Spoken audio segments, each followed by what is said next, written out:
pinabibigay sa'yo ng boss ko.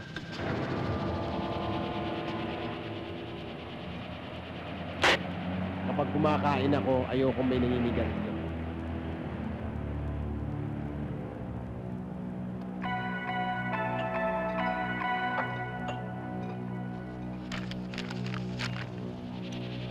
Mukhang magandang makipagkaibigan niya sa amo mo, ah. Oo. At pinasasabi niya sa'yo na kung magiging mabait ka, dodobleng perang hawak mo na idadagdag niya sa'yo kada linggo. Talaga? Okay, ah. Talagang okay. Kung gano'n, nagkakaintindihan na tayo. Tinapay ko yan. At hindi pa tayo nagkakaintindihan. Kung kulang pa yan, handa niyang ibigay sa'yo ang gusto mo. Sabihin mo sa amo mo, kanya na yung pera niya. Sa lahat ng ayoko, yung iniistorbo ko sa pagkain. Ano? Matapang ka lang kung may dala kang baril, eh. Ano? Pulis ako, dapat talaga may baril ako. Sige, ito ba? Ito.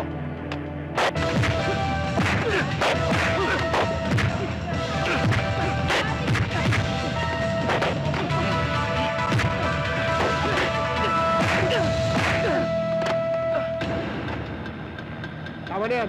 Nagkakaalaman na tayo. Tandaan mo to, Jack! Magkikita pa tayo. Umalis na kayo.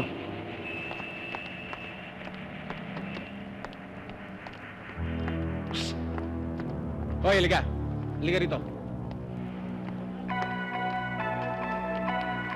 Halika rito. Sir, Sino ka? driver po. Driver. Opo. Eh bakit nakaitim ka rin katulad nila?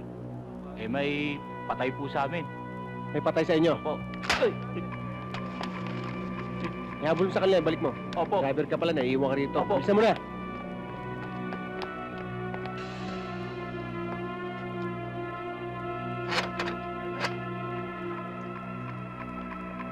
Kain tayo.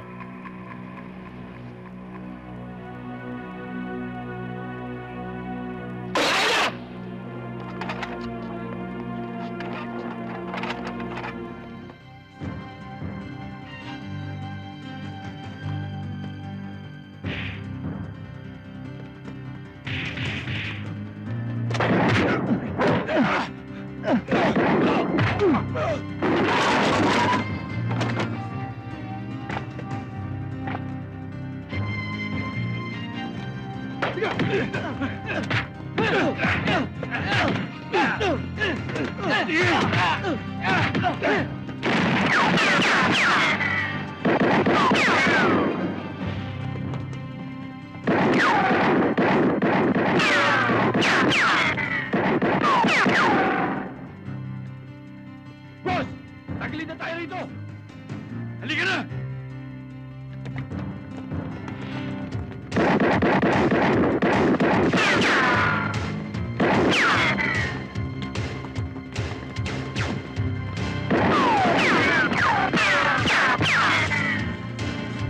Ano? Sige mo, may tama!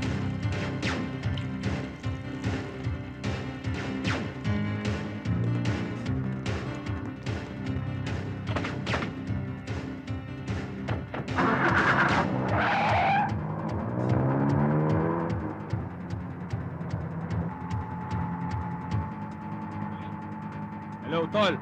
Si Jack to. O, Jack. Si Teresa, nakuha niyo? Hindi eh. Hindi namin inabutan. Wala sa squatters area. Si Brando. Nayari niyo? Hindi. Magaling talaga. Pero nakuha namin ang location kung nasan si Teresa. Saan? Saan lugar? Sa isang abandonadong warehouse sa Barangay Mayamot, Antipolo, Rizal. Papunta na kami ron. O sige, magkita na lang tayo doon. Sa Barangay Mayamot, Antipolo.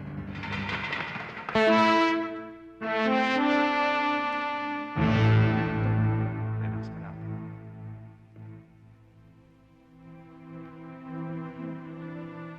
Huwag kang mag-alala.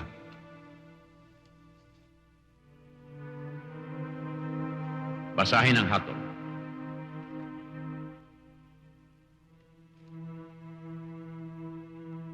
Matapos suriin at masusing paglimilimiin ang lahat ng katibayang iniharap sa usapin, ikaw, Ernesto Di Mala, Ponciano Laredo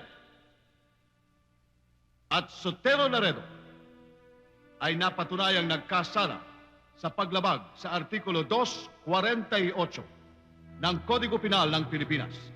Kung kaya kayo ay nahatulan ng hukumang ito ng parusang kamatayan sa silya elektrika.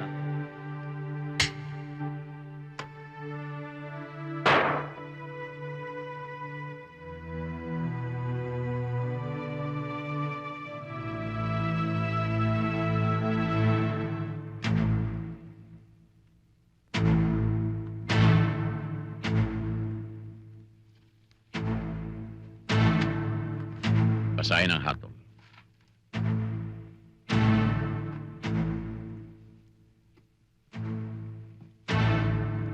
Lumapit ang nasa sakdal.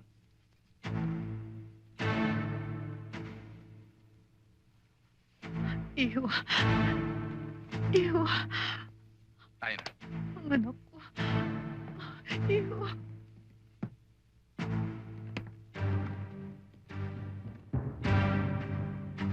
Ayon sa mga katibayang ipinakita, napatunayan ng hukumang ito na ikaw, William Cruz Jr., kaya hinahatulan ka ng hukumang ito ng parusang kamatayan sa silya elektrika.